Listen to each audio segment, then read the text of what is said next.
Hi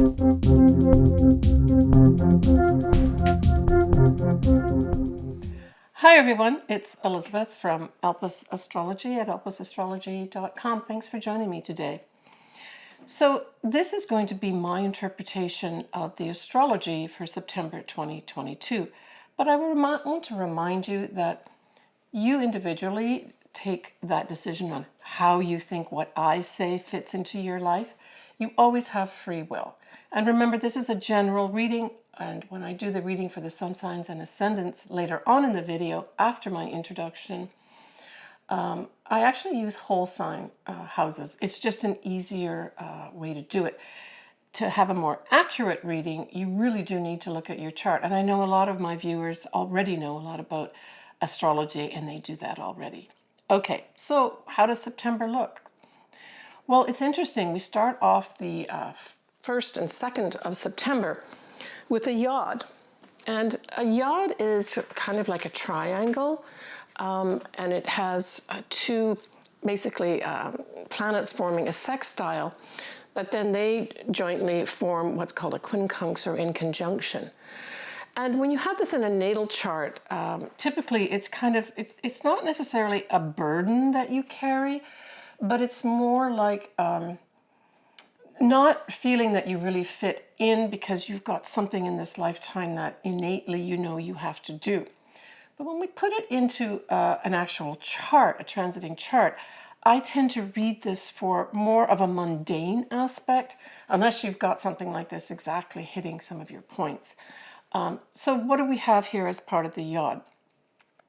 So at the two ends, we have Pluto, which is at 26 degrees of Capricorn, and we have Neptune, which is at 24 degrees of Pisces, pointing towards Venus at 26 degrees of Leo.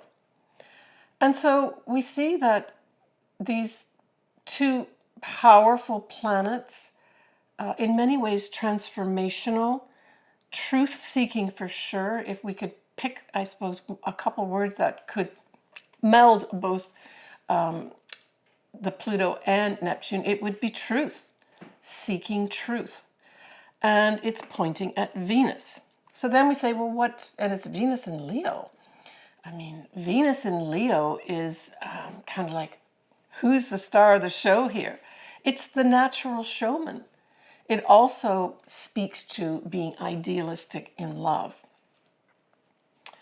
So I really felt that this probably is going to be early September, some kind of event that happens, perhaps to an actual person that comes into public view.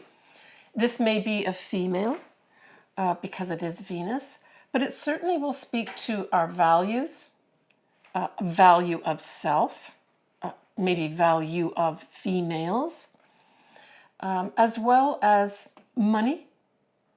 And of course, when we look at money and values, we then say, well, what about love? Now, because we've got Neptune here, aspecting this Venus in a yod, along with Pluto, I think that this probably is going to be leading to an overarching ask from the universe. What do you love? What means something to you? What brings sweetness into your life? But we could see the rise of some female who's not afraid to get on the stage.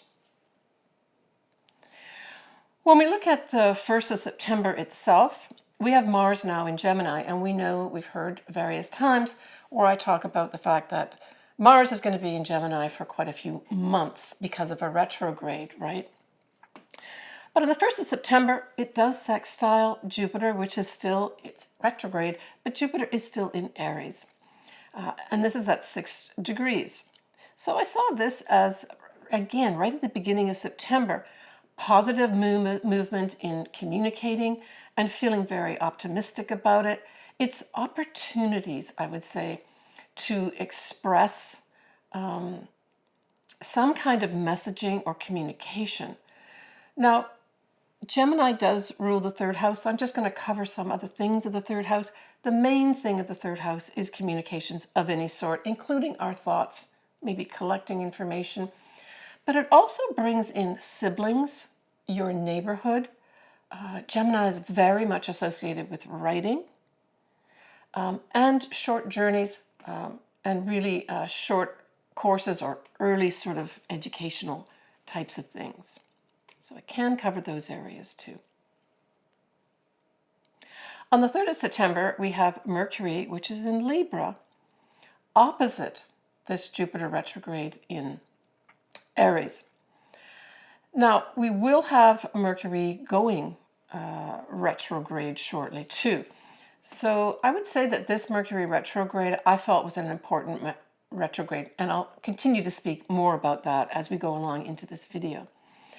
So I thought this, for those folks that are having to pick a day, say, for negotiating and something really working out for them in their favor, good for negotiations, getting advice. Jupiter can represent someone like a teacher or an advisor.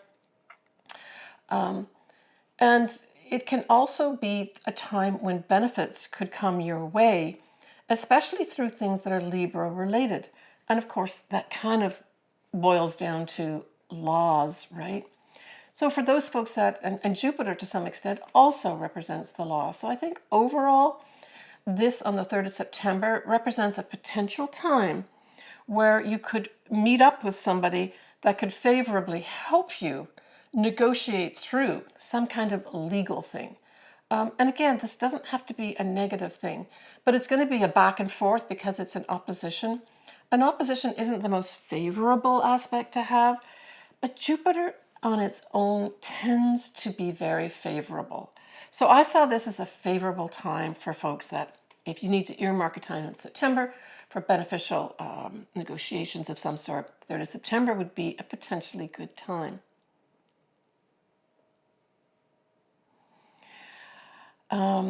We have Venus also now in Virgo. We'll be conjuncting that degree point of the new moon in Virgo last month, and that's at 4 degrees.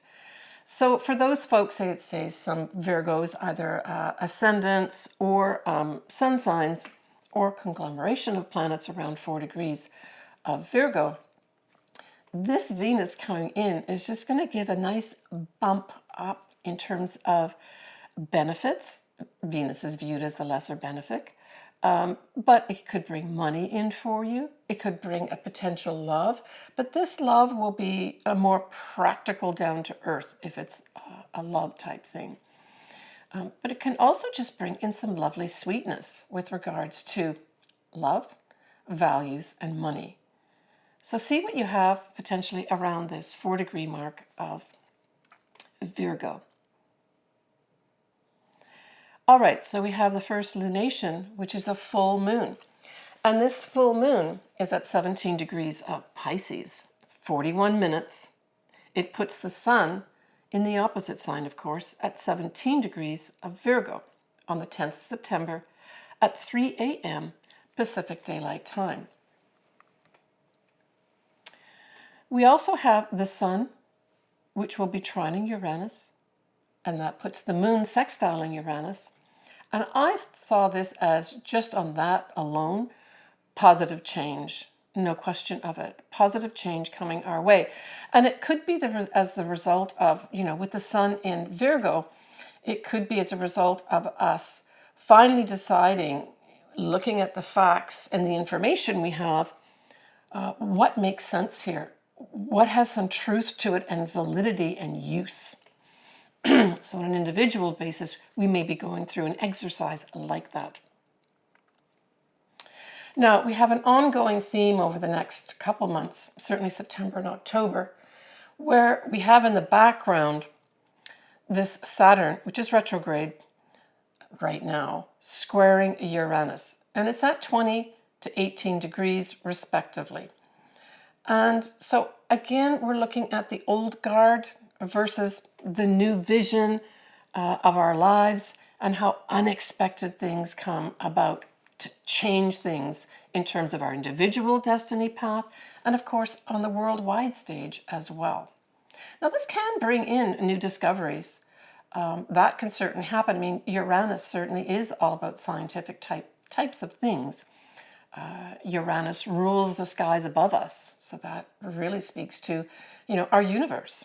So new things could be coming in, not only in September, but certainly in early October when we have a more exact square of these two planets. Now, Mercury is retrograde at this time in Libra, and it will be opposite Jupiter retrograde. Well, to me, this was saying a lot about Jupiter used wrongly can exaggerate things. And in combination with Mercury, who can be a bit of a trickster, I saw this as lies, maybe even blatant lies coming out here at this full moon, where the law represented by here Libra, and then of course the retrograde of Mercury, going back to look carefully at some of the lies that may have been brought out and taking time to do that. Now, I'm going to stay on this for a minute because this Mercury starts in Libra, but it goes back into the sort of latter degrees of Virgo before it goes direct, around 24, 25 degrees of Virgo. And this says to me, this whole Mercury retrograde is really speaking to the fact of we're going to go back here and we're going to look real carefully and critically at these facts and then bring them back as Mercury goes retrograde and goes back into Libra, where the law stands up and says, this is what we've found.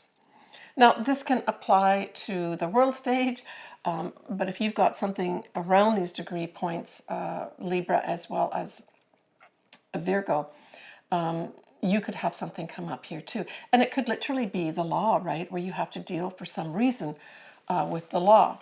Individually, it doesn't have to be negative, but just pay attention to if you do have some degree points, say around 8 Libra, and then 24 to 26 of Virgo, because that's kind of the territory it will be covering for the Mercury retrograde. I think it's a very important Mercury retrograde, by the way. Nicely, this Mercury retrograde at this full moon, we're still on the full moon in Pisces, will be trining Mars in Gemini.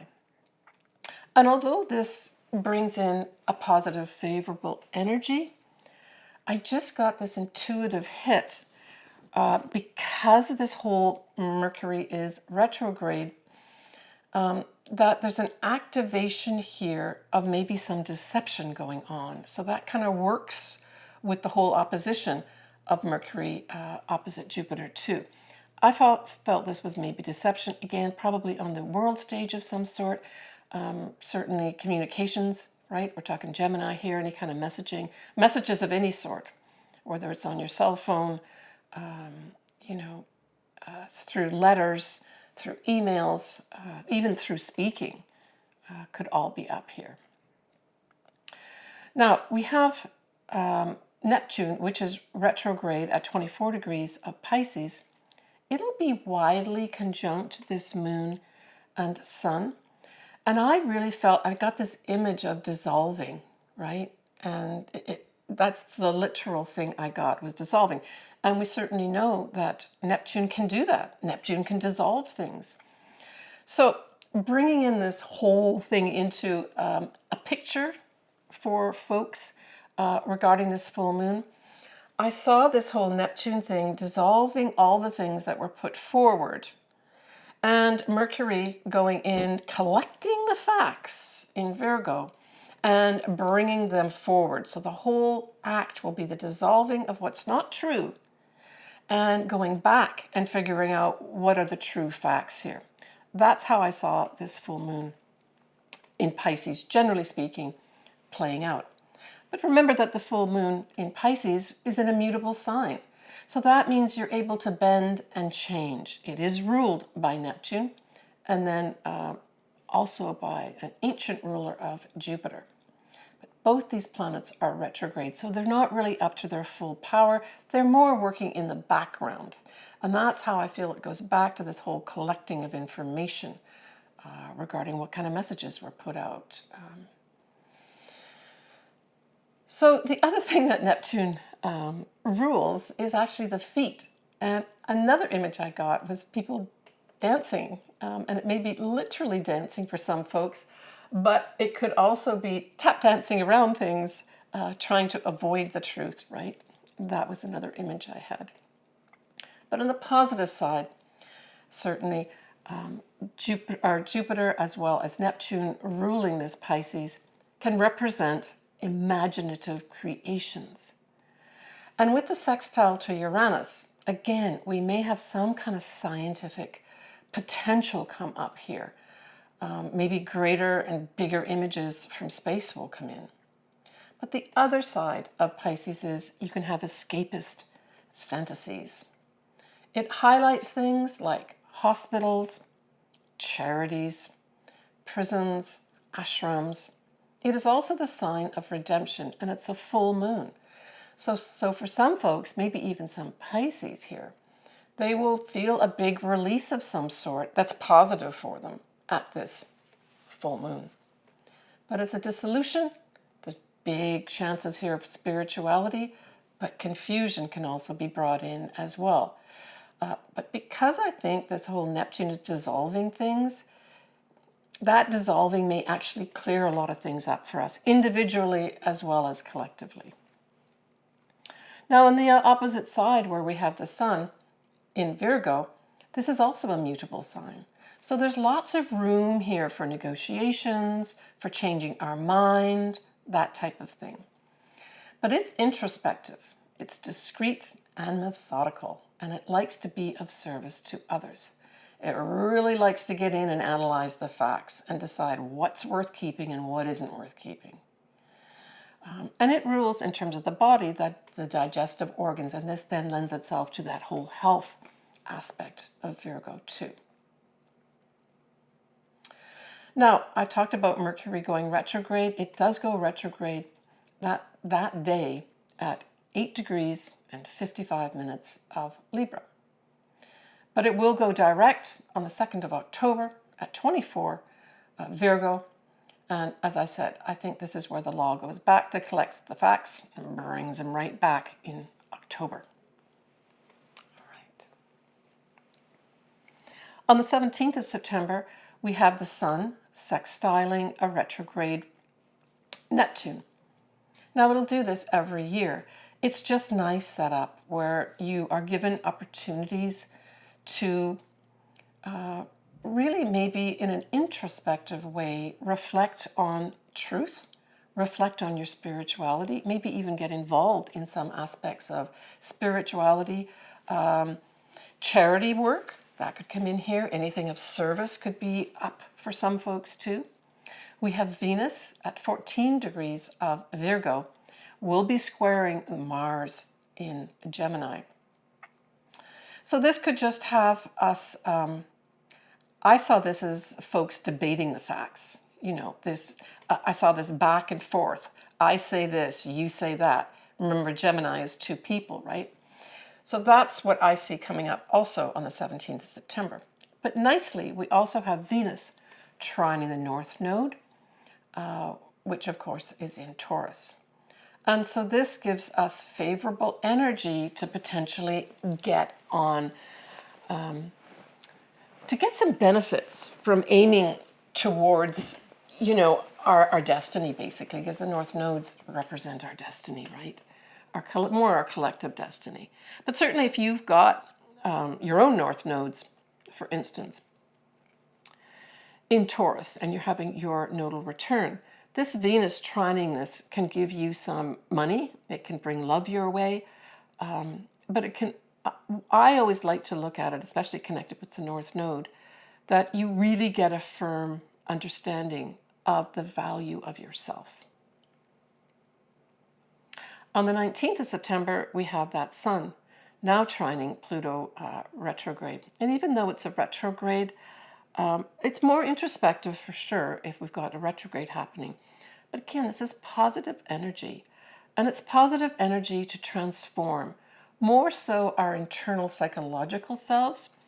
Pluto rules Scorpio and the 8th house. And the 8th house, one of the things that it represents is our inner psychological selves. So this could bring kind of like a bright spark to ourselves and some energy that psychologically we feel more lifted, more positive. All right, so we're going to finish off this month with a new moon in Libra. It'll be at 2 Libra 48 on the 25th of September at 2:55 p.m. Pacific Daylight Time. And at this time, that Mercury retrograde is going to be in Virgo. It will widely conjunct the moon and the sun, even though it's in a different sign, because it's at the latter degrees of Virgo. The other thing that's happening is the Venus is opposition to Neptune, but trine Pluto still, and our Jupiter retrograde in Aries is opposite the moon and the sun. We've got Saturn square Uranus at 19, 18 degrees respectively. My feeling about this is, again, we're looking at the law, judges, diplomacy could be on the cards here as well in terms of the worldwide stage. But that whole Jupiter retrograde opposite the moon and the sun really said some individuals will be either overtly or covertly in their head saying, I'm above the law. And overtly, this may be a lot of boasting that goes on. But rest assured, once that Mercury retrograde goes forward in October, that long arm of the law, it's coming in. So I guess it's don't step outside of the law around this new moon. Just follow the law, I would say, is your best recourse here. Now, Libra is a cardinal sign, and it likes to lead. Libra is ruled by Venus. And so where is Venus right now? Venus is at 25 degrees of Virgo.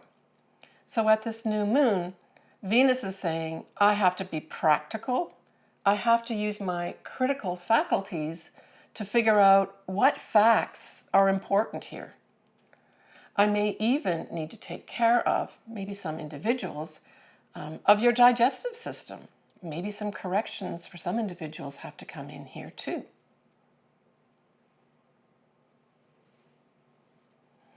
Now what's interesting is that whole Mercury retrograde that I've spent some time on will be going direct at this Venus degree point at the new moon. So there's a tie-in with this new moon and that whole Mercury going direct next month in October, right? So it's on the 2nd of October that happens. It's not long after this new moon. So what do we focus on when we have a new moon in Libra? Well, first of all, I'd like to focus on Librans and say that Happy New Year. This is your new year, Libra. And certainly if you've got anything around, say, the 1 to 3 degree mark of Libra, say your ascendant or sun, I would say that this whole year could bring in a lot of newness for you. So we focus on balance when we talk about Libra, justice. Therefore, we're also focusing on laws, official legal papers. You're seeking harmony at this new moon. But it also represents partnerships. Why is that? It's because Libra is represented by the 7th house. And Libra, as I mentioned, is ruled by Venus. So partnerships of all sorts could come up at this time. I would say this could be business or marriage partnerships, but at this time, it's a new start to focus as a team, not as an individual. We're also implicated with politics, diplomacy, and of course charm when we bring Venus into the conversation here. But I would say because this is a new moon, there could be a really nice touch of sweetness for those that have these degrees somewhere in their own chart at a significant point. So that would be your ascendant, your sun, your moon, or a conglomeration of planets, right, to have a real effect. but it can also bring in potentially some money. And I mean, if we just look at the literal translation of Venus and then Libra, we could say that maybe some money that was owed to some individuals comes in here for you. But I'll just remind you that Venus represents money for sure. It represents our values, especially the value of ourself. It represents love. But when it's in Virgo, it's concerned with the facts, ma'am, just the facts, and is very practical. When we look at October, I've already mentioned that the Mercury will go retrograde in Virgo, but it does start our eclipse season again. And we will have a new moon eclipse in Scorpio, a full moon in Aries, and we'll have the exact square of Saturn as well as Uranus. Next, I'm going to be doing the Sun and or ascendant signs. All right, so for Taurus, this full moon in Pisces is in your 11th house, and it forms a sextile with your sign Taurus. So again, this is opportunities. I love the 11th house. And I saw this as you potentially being given new opportunities with regards to friends and or partnerships. Even though it's a full moon, you may just decide, I don't want anything to do with these groups anymore, or these friends just don't inspire me anymore. And this full moon brings that to a conclusion. And then with Neptune there, you feel inspired and take some opportunities to develop new networking opportunities for yourself. For some Taurus. The other thing is that for some folks, this may be you ending some form of earning money through your own business. Maybe you're going to make a decision to actually go into the corporate world and not have your own business. Or maybe you sell off your business and you now no longer have that income coming in from the business that you have. We know that you are hosting Uranus as well as the North Nodes, right, in your sign. So this is, for all Taurians, this is, especially if you've got your North Nodes in Taurus, this is like a true once-in-a-lifetime life direction change. And I just want to emphasize that sometimes these life direction changes are not easy, and they can at times be difficult. But cling to the belief that you're being freed of things to go on to some wonderful places for the rest of your life. And I really firmly believe that. So hang in there for those that are having some challenging times. Now, you in the background too are going to be hosting that whole square, right? The square comes from Uranus in your sign to Saturn in Aquarius. And this, of course, occurs in your 10th house. So you may have already had ongoing things, or maybe you just want to change things up, that you don't want to do things the old way in your career. Now, it's really in October that we have the exact, but honestly, you could have anything also, Taurus, happen in September as well as October with regards to this square affecting especially your career, right? And you may just start now in September setting up new goals for yourself, right? Because that's also the 10th house. And you realize that those new goals that you're setting up long term, maybe your 5-year plan, really doesn't successfully encompass the career that you are in. And you say, I've got to make some changes here. And you start looking at how you can do that. Remember, squares, think outside the box.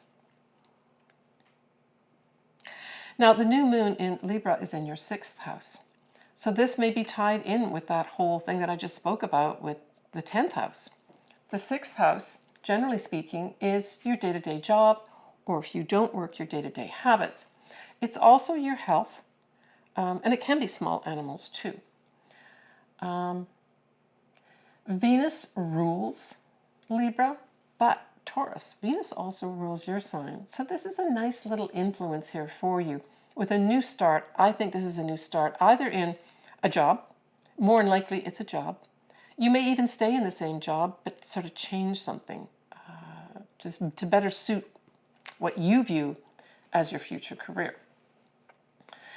For others, it could be something as simple as you decide that you want to put a small animal in your home, and you go out and decide to get maybe a dog or a cat, some fish, or some birds.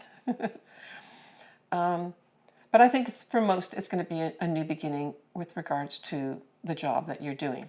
For others, it can be a decision that you make to get more balance and harmony regarding your health. Maybe you've not been taking care of what you put into your body, or the exercise maybe hasn't been happening. And at this new moon in Libra, you decide, okay, I'm going to do it now. This is what I'm going to change. And with Venus ruling your sign and ruling this new moon, you're going to get some benefits from whatever decision you make to do new. And I've already mentioned the areas for the 6th house. You're going to get some benefits regarding this, and maybe even a little sweetness, maybe even a little money, because Venus can represent money too. Certainly you're going to have a new beginning with regards to valuing yourself more, Taurus.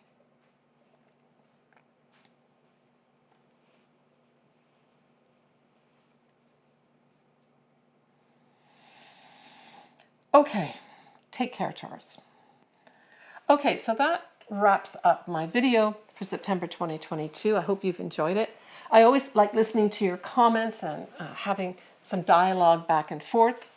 If you would like to get your chart done, you know I would absolutely love to do that. Astrology is my favorite thing to do. I'm wishing everyone a great fall season. Please take care of yourself. I'm sending you lots of positive energy and lots of love. Bye for now.